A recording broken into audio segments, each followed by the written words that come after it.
joined by John Diedrich. John's a reporter for the Milwaukee Journal-Sentinel. John, welcome. Thank you. So, in light of the scandal at Lincoln Hills over the past few months, I know your colleague Patrick Marley's writing a piece for this weekend that gets into some of the things that happened there and why they happened.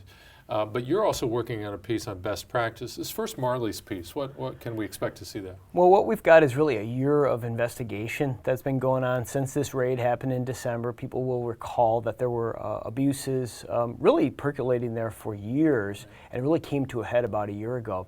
What Patrick's piece really shows is that these red flags were shown for a long time, and the seeds of this problem were really sown back when Ethan Allen was closed, and we quickly... School for Boys. That's right, Yep. in Wales. In Wales. And that was a closer option, Yep. underutilized and closed for financial reasons, as we get to in the story. But the transition to Lincoln Hills, which is 4 hours from where most of the youth are from, Yep. was rushed, and there are problems that have unfolded over time. And what this story really does is document all those problems and where the seeds of that unfolding scandal came from. Yeah, and now you're looking at best practices, and you're focusing on Missouri in particular. Why Missouri? Well, if you go back, Missouri, there's a Missouri model is the phrase that's used a lot in juvenile corrections. Reform-minded folks use it as a sort of a shorthand for what happened in Missouri 45 years ago. They had a scandal very similar to Lincoln Hills, youth prison where in a rural part of the state where things were happening that were causing outrage at that point, and the judges said, we're not sending anybody else there, similar to what we've heard here, though the judges have not been able to do that here to any great effect. But what they looked at was a change really in a whole mindset and facilities in how they approach juvenile corrections in Missouri. How so? Well, what they do there, instead of a large sort of prison setting, what they have is facilities that might look more like a state dorm, you know, where there's common areas and there's sleeping areas and so forth, but it's all built around a therapeutic model. The numbers are low, so you might have 10 or 12 offenders with 2 youth counselors. And they really all keep it intensely focused on therapy, not trying to control or segregate the kids when there's misconduct and so forth.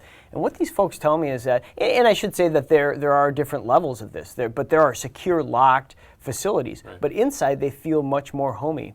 And what those numbers allow them to do is focus a lot more on the therapy side of this thing. And they said they really don't have the problems that you might think you might have because the group becomes sort of self-policing in conduct, and they really help each other under the guidance of these youth counselors. Yeah.